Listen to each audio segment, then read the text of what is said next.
Hello and welcome back to Crafted by Corie. If you're new, I'm Corie. Welcome to my channel. If you're returning, as always, thank you so much for being here. I appreciate you. We are going to get into fall today. Let's go ahead and get right on into the crafting. DIY number one. All right, I have a vase from the Dollar Tree. I'm just gonna get it prepped. This has been sitting on my shelf for a while, so when I pulled off the little sticker, I'm looking in it and it had just some stuff I needed to get out of there. So I'm using just a paper towel and one of my stir sticks because my hand was too big to get down inside the neck of that, and just got it a little cleaned up.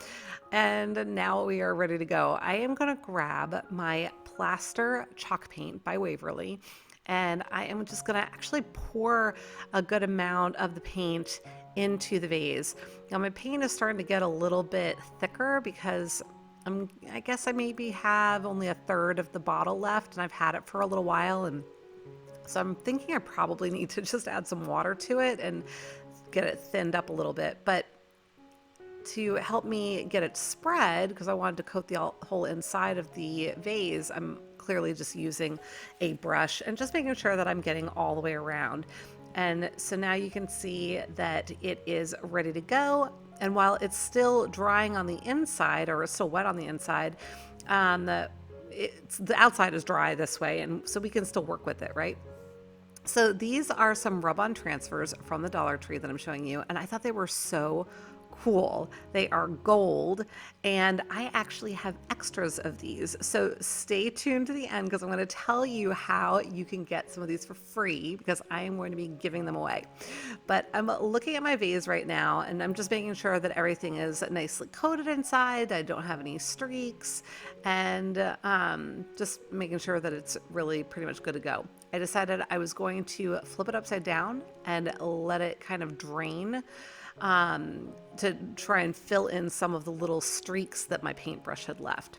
And while I was letting it do that, I decided to cut out all the little pieces from my rub-on transfers so that I can apply them a little bit more easily, because I don't necessarily want to just put them on in one fell swoop like that. Check out my vase again. I decide I'm going to just leave it sit overnight. So that's what I did.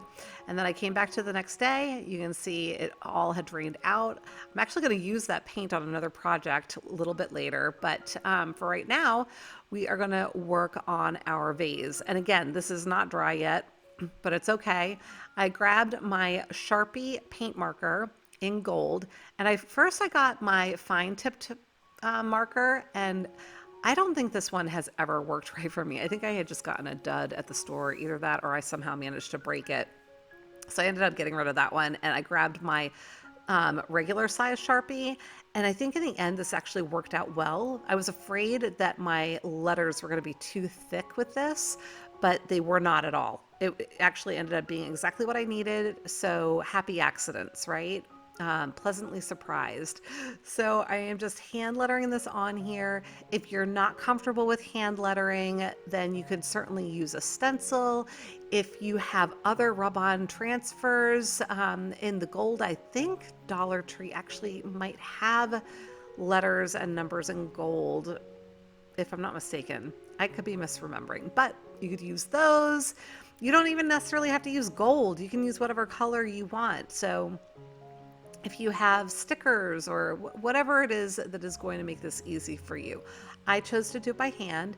I do have a hand lettering video for very, very beginners. So if that's something you're interested in seeing, you can check out my description box, and I will leave the link to the hand lettering video, and hopefully that'll be helpful. So also keep in mind that this is sped up about 2.5 to 3 times normal speed. So I'm actually going much slower than what you're seeing on camera here. So once I had that done, I'm going to go ahead and start applying my rub-on transfers. And I've got my little Cricut scraper tool, my burnishing tool that I'm using to scrape this. Now, if you don't have one of those, it's quite all right. You could use a credit card, you could use your fingernails, you could use pretty much anything that's got a little bit of an edge on it, that's rigid, to just help you rub these off. So I'm just going to rub, and you saw me kind of lifting it up and looking at it. I'm just going to check and make sure that none of the gold is getting lifted up with the plastic when I peel that up. And if it does, then I just set it back down again. You can see I'm even using my own fingernail there. But I just keep setting it back down and rubbing the parts that weren't fully adhered. And eventually I've got it all on there, and I can just peel the plastic away. And, it's funny, as I was doing this, I was thinking about alcohol inks. And I thought, you know what? It would be so pretty. And I don't know if it would work. I don't have a lot of experience with alcohol inks. I think I've used them on one project so far because I was super curious about them. And I haven't really played around with them since then. But I thought, how fun would it be to kind of color in, so to speak, some of these leaves in fall colors. And I thought, that could be so cool to do with alcohol ink if it worked. I chickened out. I did not try to do that because I was afraid that I would mess this all up. And while I could remove the alcohol ink from glass with rubbing alcohol, I was a little afraid that if I did that, I would also end up removing these rub-on transfers.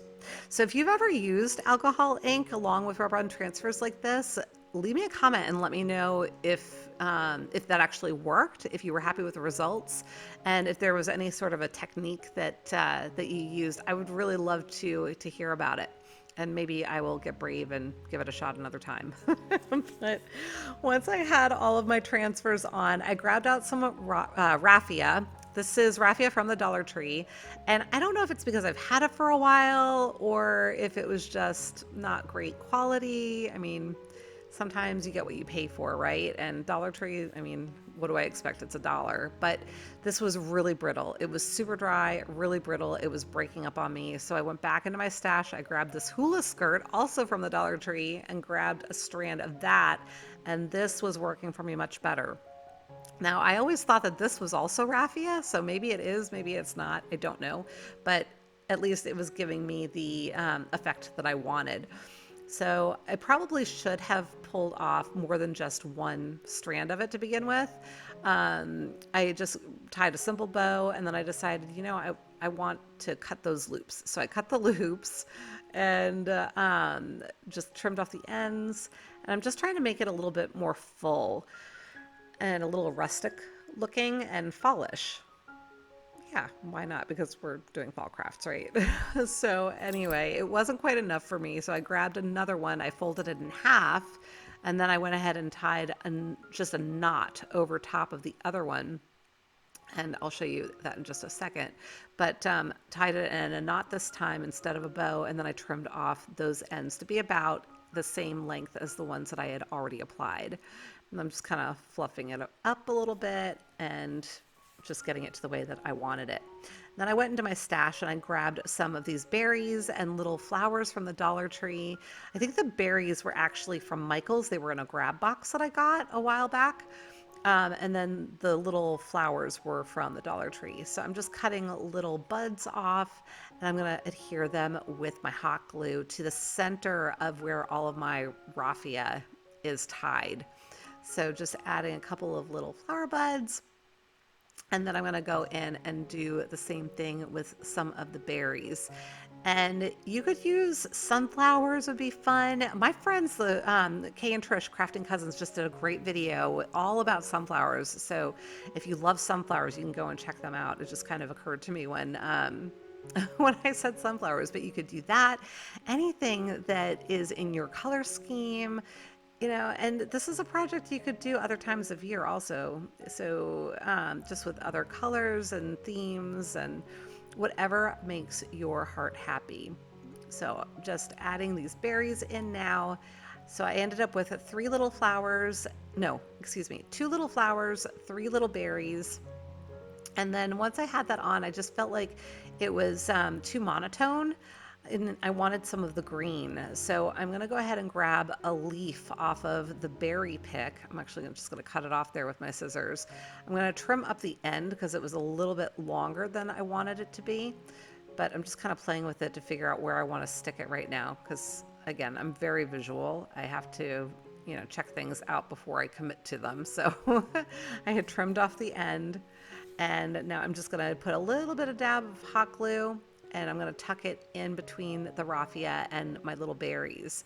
And then I'm gonna grab one more because I kind of like symmetry. And I'm gonna do the same thing for the other side. And I just thought it gave it a nice little touch. And I like these little leaves because they've got some cranberry tones in them too. They're not just straight green. So very, very happy with how this turned out.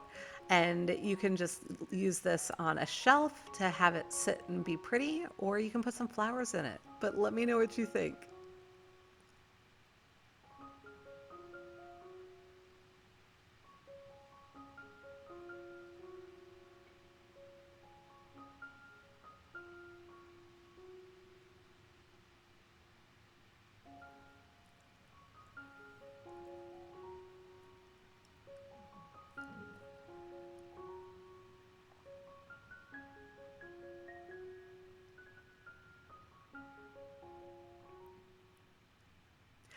DIY number two.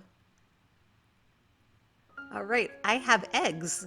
Yeah, and a pine cone. Some ribbon, some twine, and some yarn. Yeah, eggs. So I know it's not Easter. We're going to be doing something fall with this. And I started out with the orange yarn that I had in my stash. And I was using hot glue. Here I'm using my finger protector, you guys. I got smart. But the hot glue was melting my styrofoam. And so I thought, you know what? I am going to maybe try something else. So I went ahead into my stash, grabbed out my double-sided tape from the Dollar Tree, and I figured this might actually work. And in the meantime, I went ahead and turned down the setting on my hot glue. I have recently discovered that if I don't put it on high and I put it to the low setting, it still works really well without being super, super scalding hot. So a little bit less likely to burn myself. But I had just gone ahead and started applying the double-sided tape, and you can see me just wrapping the yarn around right over where I applied the tape. In a second here, I'm just gonna put strips of it going from top to bottom here. So just applying strips every so often. It doesn't have to be, you know, right butting up against each other, just enough so that it will help the yarn adhere. So fast forwarded, this is me getting all the way down to the bottom. The tape actually worked great, and it wasn't melting my egg. So I snipped off the end there. I am gonna, I think, did I use a little bit of hot glue? I think I did use a little bit of hot glue just to help me get this in. Yes, I did. So just a little teeny tiny bit of hot glue to tuck in that last little end. So get that all situated, and then I will set it aside and move on to the next one in just a moment. Apparently I need to show you how I got that situated. But you can see one part of the egg I left bald, and that's quite all right because we are going to cover that up in a little bit. So now I was attempting to use the ribbon. Now, I think had this ribbon been a much wider ribbon, this might have worked. It also might have worked better if it were not wired. So I do ultimately abandon this ribbon, but I'm going to give it a good old college try first. So applying the ribbon, and I'm going to try and kind of tuck in all of the edges and try to get it as form-fitting as possible on this little egg. I don't know. Sometimes I get an idea in my head and I just have to try to make it work. And I have much determination, which usually sees me through some, you know, projects that I don't know, I otherwise might have given up on, and they turned out great in the end. This time, it just really wasn't coming together. I stuck with it a little bit longer here. I'm going to show you in a second what I did. I had that one that I got on, and then I'm coming in with the second piece to try and cover up the rest of the egg. And I just was having a really rough time. And finally I was like, you know what, forget it. This ribbon isn't gonna work. I'm gonna stop trying to force it. I'm gonna come up with a different idea to cover this little egg. So I set it aside. I don't know why I didn't just keep working with that egg. I don't know. It was like, it didn't work with that one. I've got to set that one aside until I figure something else out. I don't know. And then I had this really good idea to have my end start tucked and wrap all the way up to a certain point. And it was a great idea because then I didn't have to worry about trying to tuck in that little end like I did with the orange yarn. Only problem is I started on the wrong end. So it was right about here that I realized, Corie, you silly, you started on the wrong end. I'm like, all right, well, I guess I'm just going to wrap this whole egg so that the whole thing is covered. And so then I did end up having to do the tucking in at the end again anyway. And obviously here you're seeing that I used hot glue for this one as opposed to the double-sided tape. With the twine, I didn't think it was going to hold quite as well. And at this point, my hot glue was a little bit cooler because I had turned the heat setting on it down. And so it wasn't melting my styrofoam anymore either. So a little bit of a bonus there. All right, so I got that one all wrapped, and I'm coming back to the one that I'd been trying to do the ribbon on. And I had an idea because I knew I wanted to like use some sort of a fabric. I grabbed a sock out of my stash. This is a Dollar Tree sock, and I'm gonna cut off the toe. I guess in hindsight, I could have left the toe on, but I didn't want this to be all black either. So yeah, and then I wasn't really thinking it through fast enough here. I'm like, I don't know. I thought I was doing what I needed to do here, but this is, yeah. I didn't want to have seams along the sides, and so this little section just wasn't large enough to accomplish what I wanted to accomplish with it. So I set it aside. I will save it in case I can use it for another project, and then I cut off another section of the sock that was going to be a little bit longer so that I can really wrap the sock around the egg and get it all covered without visible seams. So I just cut down the length, the seam of the actual sock. The sock did have a little bit of a seam itself, so I cut down that length, and now I am going to wrap it. And I am just trying to figure out which way I want the pattern to go, and I'm gonna add a little bit of hot glue and just stretch the sock up and into the hot glue and let that cool. And some of it just came through the sock a little bit, but because it is a lower setting, it was just more sticking to my fingers. I wasn't really burning myself, but I was getting hot glue on my fingers and just trying to like rub it away. So please know I was not burning myself doing this. But if you do try to do something like this, I do recommend using the finger protectors because it's always better to be safe. Safety first.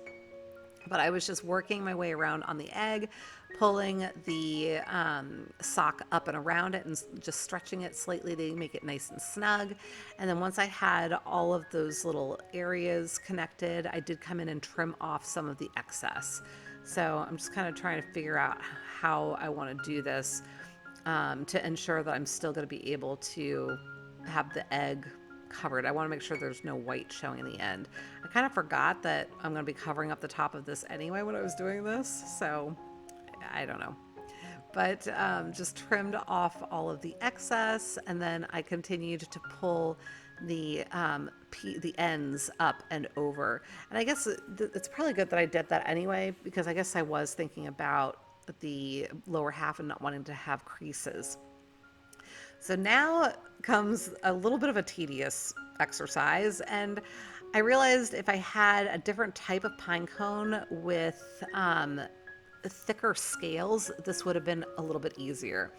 But I am just going to literally rip this pine cone apart, and I'm trying to keep the scales whole. And this particular pine cone I was finding was a little bit dried out for my purposes, so I did end up grabbing a different one, which was working a little bit better for me.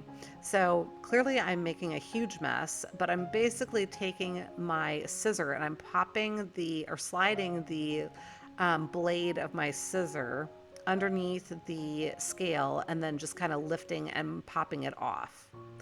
And then once I thought I had enough, I'm going to come in with some hot glue and I'm going to apply the scales all along in a row.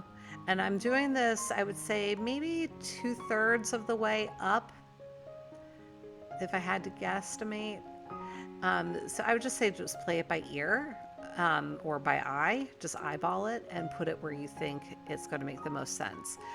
Just coming in one scale at a time and adhering them around the egg. And once I have that first layer on, I'm going to go ahead and add a second row, overlapping the first bottom row. And I'm just going to continue to build it up like that. So we'll see here, just kind of overlapping it, and I'm kind of staggering them also so that they're not like perfectly aligned. And I was just doing the best that I could with the staggering, because the egg, you know, obviously has curves to it. The staggering isn't always going to be perfect, right? So you just do the best you can, and that's all you can do. But my goal is to just make sure that as I work my way up here with my various rows, that all of the white is covered. I don't want to be able to see any white now. And once I had all of my scales on, I grabbed a little stick out of my stash that I'm going to show you in just a second. I guess I have one more of these scales to add on. But I had this cinnamon scented broom, like a little decorative broom that I'd gotten from the grocery store a while back, and I've been ripping it apart and using it for various projects over the last year or two. But I'm going to grab that out of my stash in a second, or a piece that's left over from it, and cut a little stem for my little acorn. So here's that little stick. And I am going to cut this with my wire cutters because it's a little thick for my scissors and I don't want to ruin my good scissors. So I'm going to stick that right down in the middle there, and then I'll just use a little bit of hot glue on it and make sure that it's nice and situated. And then I'm going to do the same thing with the other two little eggs, turn them into my little acorns, and I think these are so super cute. I saw something in a catalog somewhere, I think, that inspired me. I don't think that it inspired me. It did inspire me. I think that I saw it in a catalog, but I don't remember what catalog it was. But I'm always looking through, you know, different catalogs that I get in the mail or looking online, and always looking for inspiration. And I don't know, I just thought would be super cute to make. So let me know what you think of these, because I think they're adorable.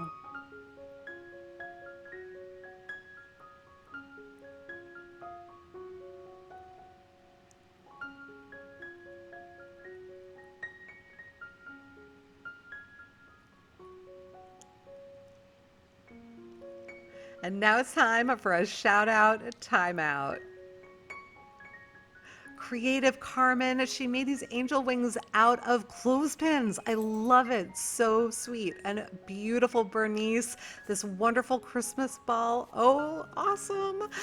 And I would love to give you a shout out as well. If you have interest, just send me an email at craftedbycorie@gmail.com. DIY number 3. All right, I have a piece of wood that is left over from other things that I've cut apart. Actually, I should say Rich cut it down for me. I think it might have come off of the back of a pallet. I'm not sure where this came from, but we had it in the garage and he cut it into pieces for me.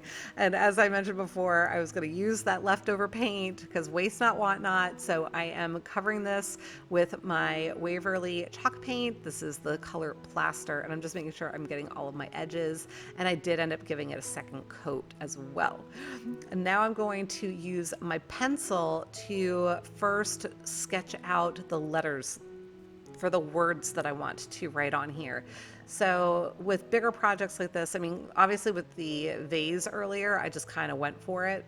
Also knowing that it would be really easy for me to wipe it away with rubbing alcohol if I messed up. With this, I felt like it would be a little bit harder to clean it up, so to speak. I would have had to probably repaint it.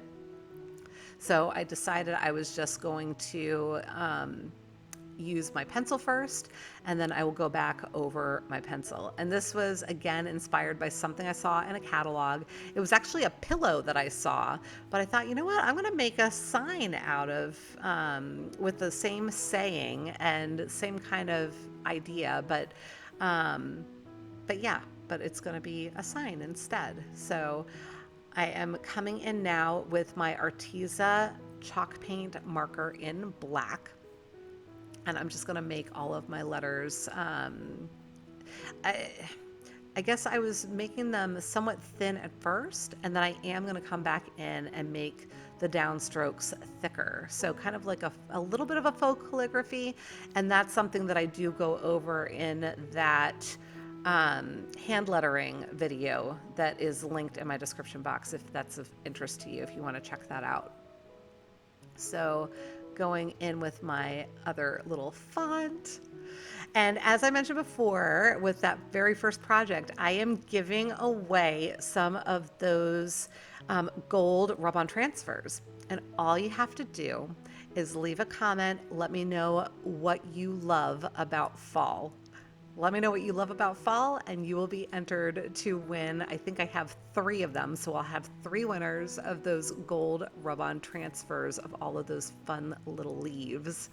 So here I'm coming in with some little blingy maple leaves. I had the gold picked out at first, and then I decided I wanted more color, more depth, and so I grabbed the orange instead. So I've got that orange and then this like burgundy kind of purpley color.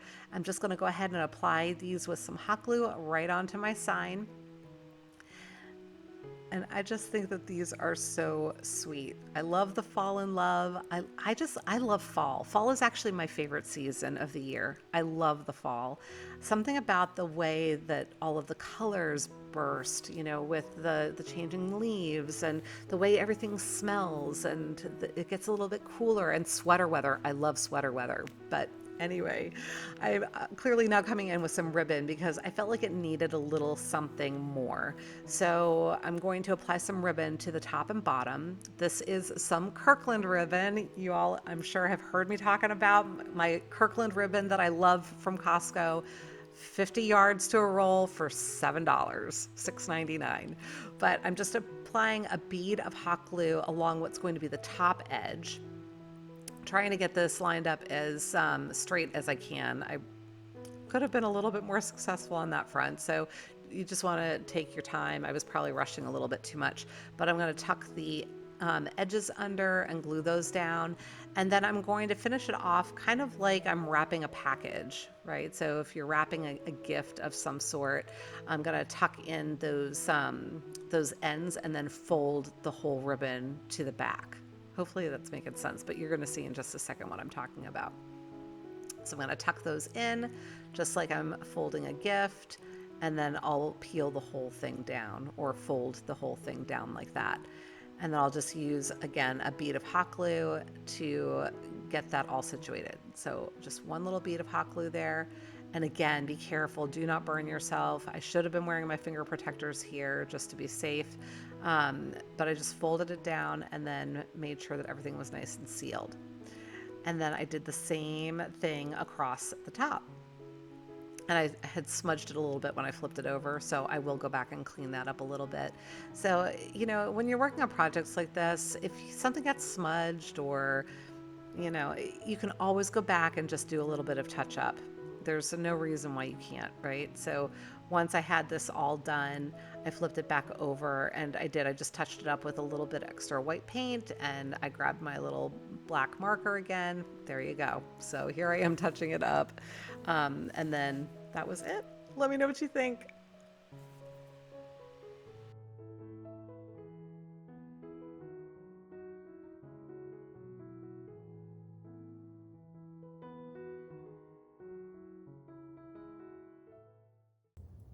Okay, everybody, that's it for today. If you enjoyed the projects, please give me a big thumbs up, leave me a comment, let me know what you thought, and until the next time, be well, be kind, and make it a great day. Thank you so much for watching. Take good care.